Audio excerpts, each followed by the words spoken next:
જય માતાજી મિત્રો, એક મારા નવા વિડીયોની અંદર તમારું સ્વાગત છે બધાનું। તો મિત્રો આજે આપણે એક નવો વ્લોગ લઈને ફરી એકવાર આવી રહ્યા છીએ। તો મિત્રો જો અત્યારે હાલની અંદર તો મેં ઘણા બધા વ્લોગ બનાવ્યા છે ખેતીવાડી અને લાઈવ વ્લોગ ઘણા જ આવી ગયા છે, લગ્નના આવી ગયા છે, હજી સુધી વિડીયો વાયરલ થયો નથી। તો મિત્રો આપણે આજે ફરી એકવાર નવો વિડીયો લઈને આવી રહ્યા છીએ। તો મિત્રો જો અત્યારે હાલની અંદર અમે વહેલા ઉઠીને શું કામ કરીએ છીએ, અમારા ખેતરની અંદર શું આવેલું છે, અમારું ઘર કેવું છે, અમારું શું વાવેલું છે, આ જમીન કઈ રીતે વાવીએ છીએ, તો એ બધું અહીં જાણવા મળશે। તો વિડીયોને છેલ્લા સુધી બનાવ્યો મિત્રો। ફાઇનલી હવે આપણે જઈ રહ્યા છીએ અમારા જે કુંડીની અંદર પાણી હડી રહ્યું છે તે આગળ જઈ રહ્યા છે, અને પાણી ક્યાં જાય છે અને શું કરે છે। અમારે બેન બા બેઠા છે, આ રે જો શું કરે છે, જો મિત્રો મોટા ફેન છે ફૂમતાજીના, જો તમે જો એસબી હિન્દુસ્તાનની ટીમના ફોન જોઈ રહ્યા છે કમ્પ્લેટ। ફાઇનલી આપણે આવી ગયા છે અમારે જો પાણી હેડેરું છે ને પાડી કમ્પ્લીટ છે, જો છૂટી ગઈ છે અને પાણી કેવું બોરનું હેડેરું છે ગાઈસ, મસ્ત મજાનું જો આવેલું છે એકદમ।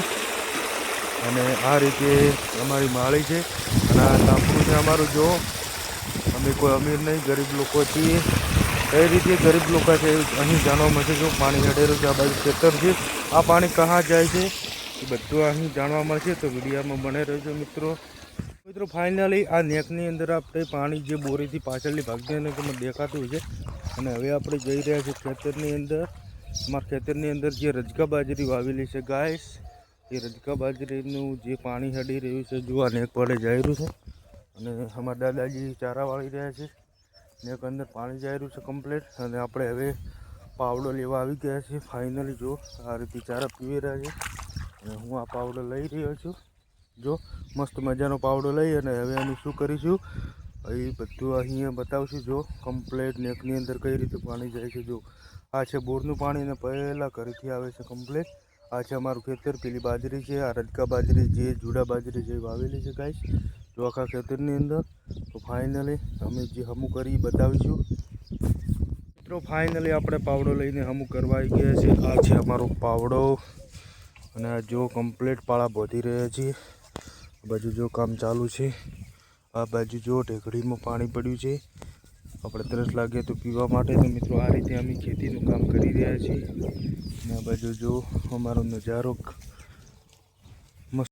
હેલો ગાઈસ, કેમ છો? તો ખાઈ અને કમ્પ્લેટ આવી ગયા છે, રોટલા બની ગયા હતા, અને જે આપણે મેં બતાવ્યું હતું કે જે આપણે જે રજકા બાજરીનું વાબાનું હતું એ તૈયાર થઈ અને ખાઈ કમ્પ્લેટ વેતરીને ગયા હતા, અને પાણી વળ્યું છે એટલે પાવા માટે આવી ગયા છે। તમે જો આ છે ખેતર ને આ છે પાણી જઈ રહ્યું નેકમાંથી, બે લોકો પાવડો બગાસર આવી ગયા છે, આ બધું વેતરી અને 1 વાગે લાઇટ જાય છે એટલે કમ્પ્લેટ આવી ગયા છે ખરા તડકાના, એકદમ મોજ કરી રહ્યા છે। એક નાનચોક લીમડો છે, લીમડા ઉગડા, એટલો ગરમી પડી રહી છે કે વાત છોડી જો, પવન સાથે પણ ગરમી છે, મને બહુ જ ગરમી લાગે છે। તો મિત્રો જો તમે એક ખેડૂતની વેદના સમજી શકો છો, તો મારો વ્લોગ તમે જોજો, મજા આવી જશે। એક ખેડૂતની વેદના તમે સમજી શકો છો કે કેટલી કઠિન પડે છે, ખરા તાપનો, ખરા ગરમીની અંદર ચારા વાળવા પડે છે, કેવી મહેનત કરવી પડે છે, તો પણ આપણને ભાવ નહીં મળી રહ્યા।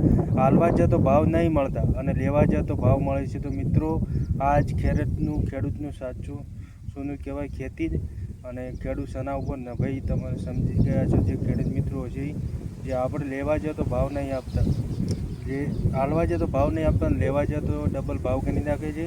તો મિત્રો આ ખેડૂતની એક કહાની છે, વેદના છે। ફરી એક નવા વિડીયોની અંદર આપણે મળીશું। તો પેલો હું બતાવી નાખું, જો પવન સાથે જોરદાર આવી રહ્યો છે। તો ગાઈસ આ છે ખેડૂતની એક વેદના। તો અમારો વિડીયો સારો લાગ્યો લાઈક અને શેર અને સબસ્ક્રાઈબ કરો। જય માતાજી।